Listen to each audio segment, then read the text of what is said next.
अभिमन्यु वध के पश्चात कृष्ण के आश्वासन परक वचन। हम सब जानते हैं कि अभिमन्यु के वध से अर्जुन और उनका संपूर्ण परिवार बहुत दुखी था। भगवान कृष्ण ने उस दिन बहन सुभद्रा को आश्वासन दिया और उन्होंने द्रौपदी से कहा कि तुम उत्तरा को भी समझाओ, क्योंकि अभिमन्यु ने जो गति प्राप्त किया है वो बहुत ही कम लोगों को मिलती है। और ये कह के उसके बाद वो अर्जुन के पास आए और उन्होंने अर्जुन के शिविर में प्रवेश, अर्जुन के भवन में प्रवेश करके और स्थंडिल के ऊपर वो बैठे और वहाँ उन्होंने सैया बिछी हुई थी, उस पर आके अर्जुन को समझाया है कि किस तरह से इसमें क्या करना होगा।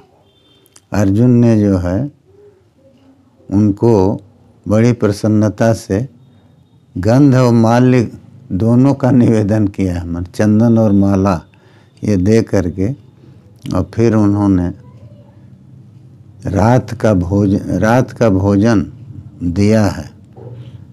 भगवान कृष्ण ने मुस्कुराते हुए अर्जुन से कहा कि शयन करो, तुम्हारा कल्याण हो, हम भी जा रहे हैं। और फिर अपने शिविर में चले गए। दारुक उनके साथ थे और उन्होंने शयन तो आरंभ किया, सैया पर चले गए, लेकिन उन्होंने भगवान के मन में ये था कि अर्जुन को किस तरह से शोक और दुख दोनों का जो है उसको दूर करने की विधि। तो देखिए, शोक तो है क्योंकि पुत्र मरा है, और दुख भी है कि आगे जो कल प्रतिज्ञा है उसको पार करना है। नहीं तो अगर जयद्रथ वध नहीं होगा तो वो अपना शरीर छोड़ देंगे। तो उन्होंने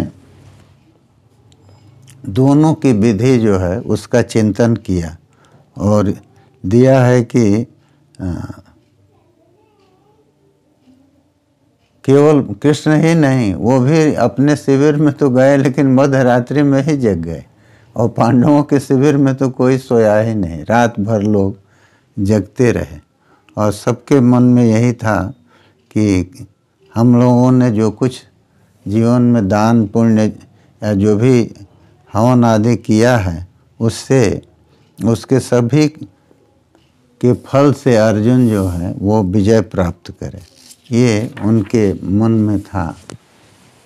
तो ये सोचते हुए रात बीती पांडवों के शिविर में, और कृष्ण अपने सैया पर तो गए, लेकिन उन्होंने अर्जुन की प्रतिज्ञा का स्मरण करके दारुक से कहा कि देखो, अर्जुन आर्त थे और बंधु के मारे जाने से उन्होंने जयद्रथ वध की प्रतिज्ञा कर लिया है।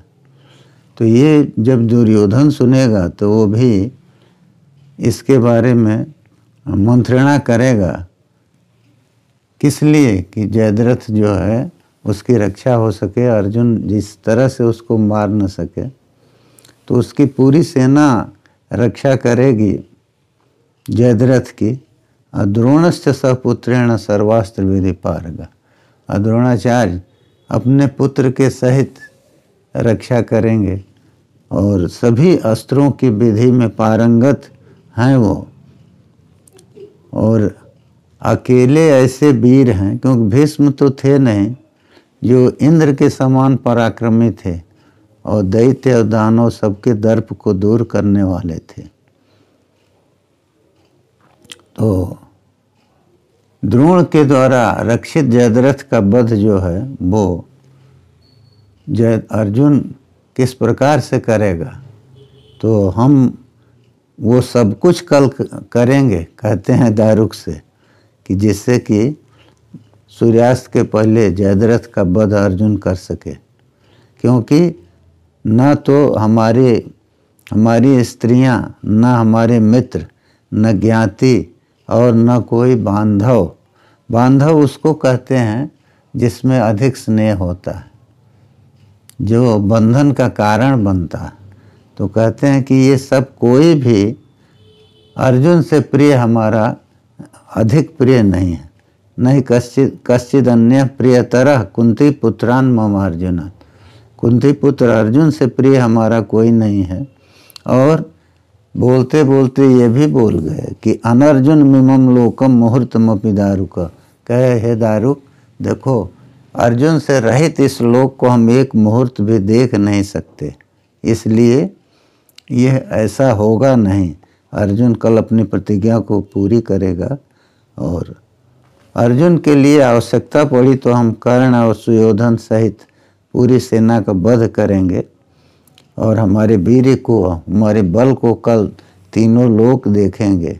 क्योंकि धनंजय के लिए हम जब युद्ध भूमि में जाएंगे तो हजारों राजाओं का और हजारों राजपुत्रों का अश्वद्वीप माने हाथी, रथ, इन सब का हम विद्रावण करेंगे, सबका वध करेंगे। और तुम ये देखोगे कि पूरी सेना चक्र से मथित हो जाएगी, माने हम स्वयं क्रुद्ध होकर के और अर्जुन के लिए युद्ध में प्रवेश करेंगे। कल देवता, गंधर्व, पिशाच, उरग, मन सर्प, राक्षस, ये सब के सभी जो हैं ये देखेंगे और समझेंगे कि मैं सब्यसाची अर्जुन का मित्र। और ये भी देखेंगे कि जस्तोन दृष्टि समाम दृष्टि, जस्तम दृष्टि, जो उससे द्वेष करता है अर्जुन से वो हमसे द्वेष करता, और जो उसके साथ है वो हमारे साथ है। इति संकल्पिताम बुद्ध्या शरीरार्थे मम अर्जुन। कहा कि इस तरह से ये सब लोग समझेंगे, क्योंकि अर्जुन जो है वो हमारे शरीर का आधा भाग है। ये कहते हैं शरीरार्धम मम अर्जुन यथा तुम में प्रभातायाम अस्याम निशिरथोत्तम।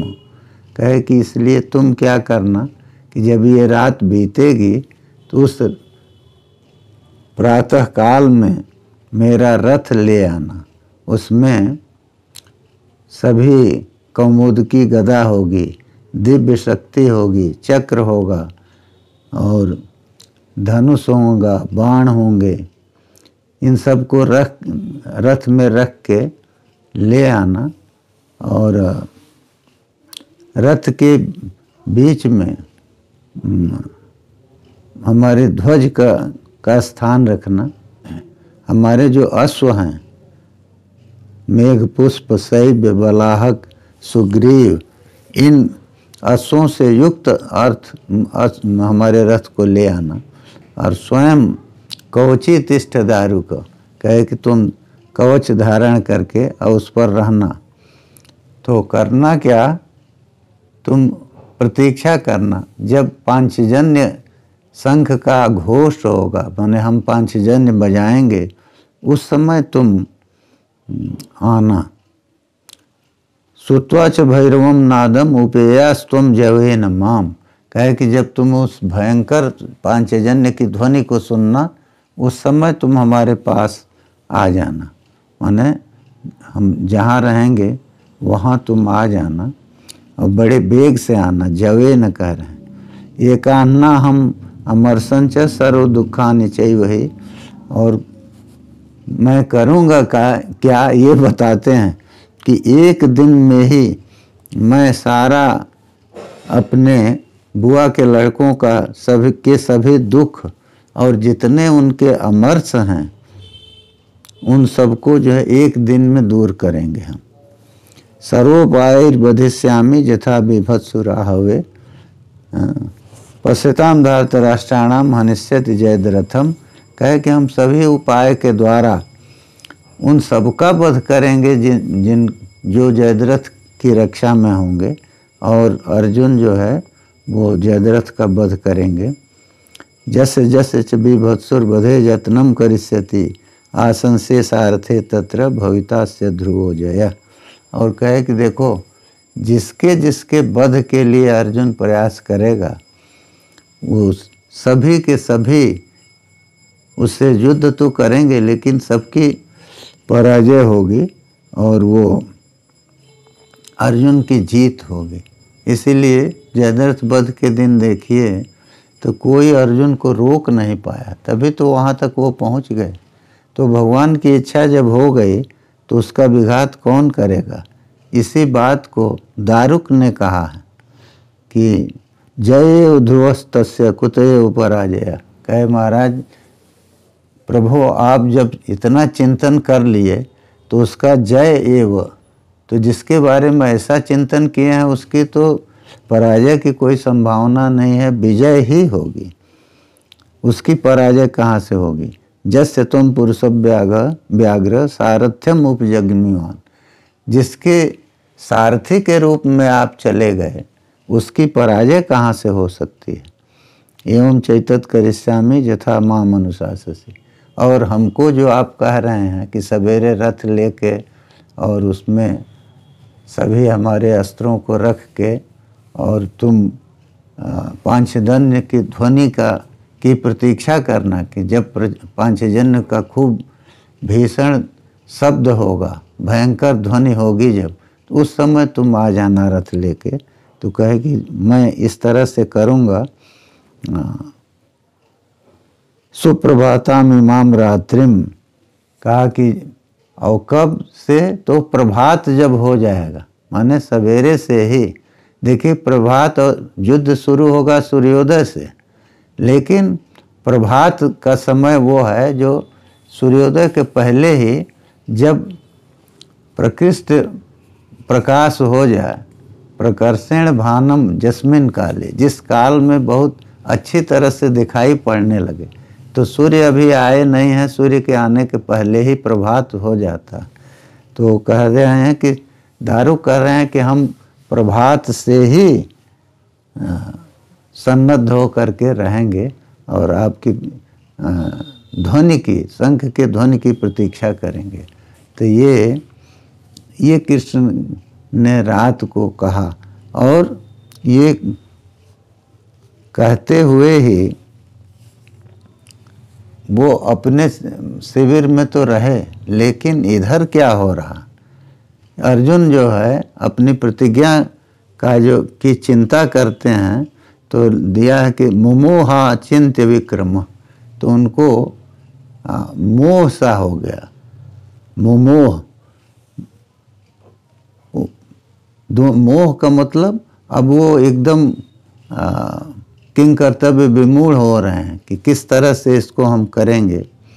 तम तो शोकेन संतप्तम स्वप्ने कपिवरध्वजम आससाद महातेजा ध्यायंतम गरुणध्वजा। किंतु भगवान तो सब कुछ जान रहे हैं, तो देख रहे हैं कि अर्जुन शोक से अत्यंत संतप्त हैं। तो उस समय ही जब अर्जुन सो रहे थे, उसी समय वो चले आए अर्जुन के पास।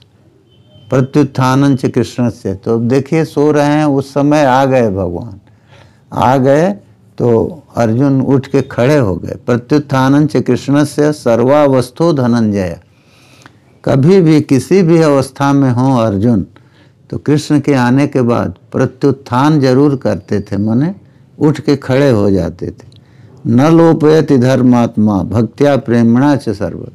कहते हैं कि अर्जुन धर्मात्मा थे, लेकिन प्रत्युत्थान का लोप नहीं करते थे, वो उठते अवश्य थे। कारण उसमें भक्ति और प्रेम दोनों था। तो भक्त्या प्रेमणा च सर्वदा, तो भगवान के आने पर वो उठ के खड़े हो गए। अभी कहिए कि सो रहे थे तो उठे कैसे रे, सो निद्रा उस तरह की थोड़े थी, लेटे हुए थे और चिंता तो हो रही है कि आखिर कैसे हम करेंगे इसको। तो उठने के बाद अर्जुन ने आसन दिया भगवान को, और नचासने स्वयं बुद्धिम विभत्सुर व्यदधात तदा। तो उनको आसन दे दिया बैठने के लिए, लेकिन स्वयं अपने आसन पर बैठे नहीं।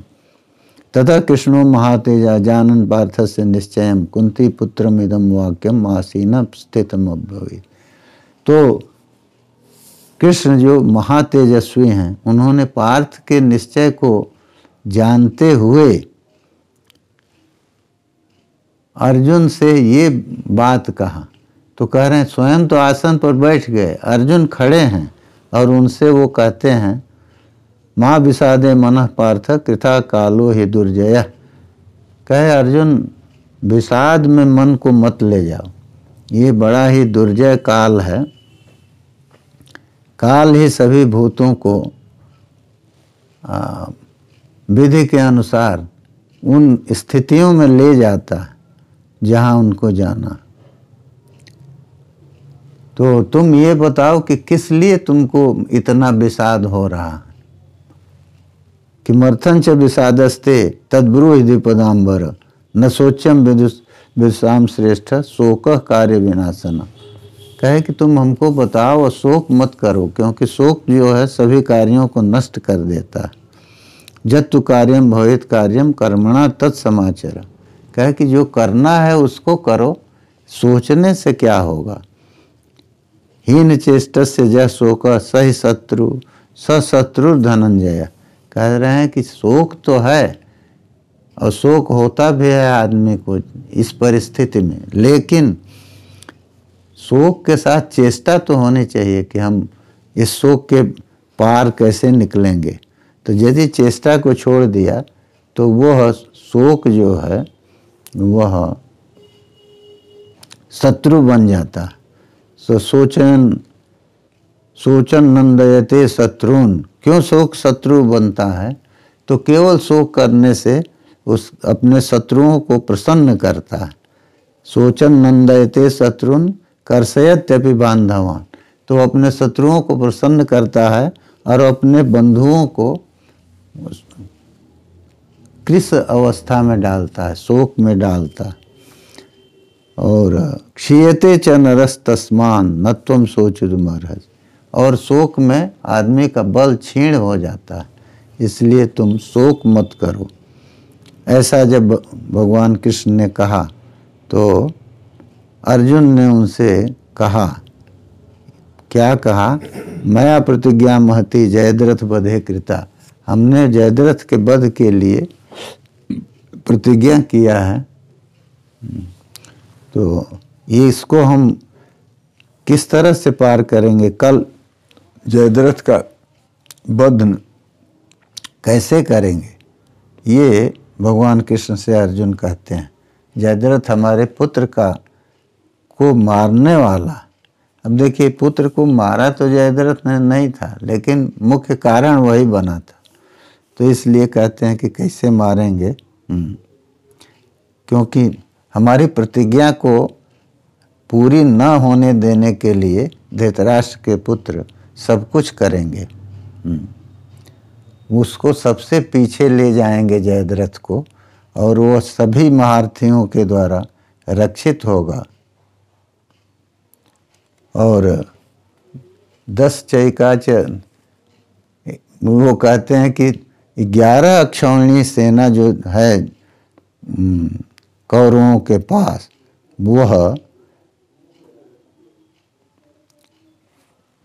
वो सब के सब जो भी बचे हुए हैं, 11 अक्षौहिणी थी, तो उसमें से जो भी बचे हैं सभी के सभी जो हैं वो जयद्रथ की रक्षा करेंगे। तो उन सबके द्वारा घिरा हुआ जयद्रथ होगा और सभी महारथी उसकी रक्षा में होंगे। तो उस दुरात्मा को तो हम देख भी नहीं पाएंगे, उसका वध कैसे होगा?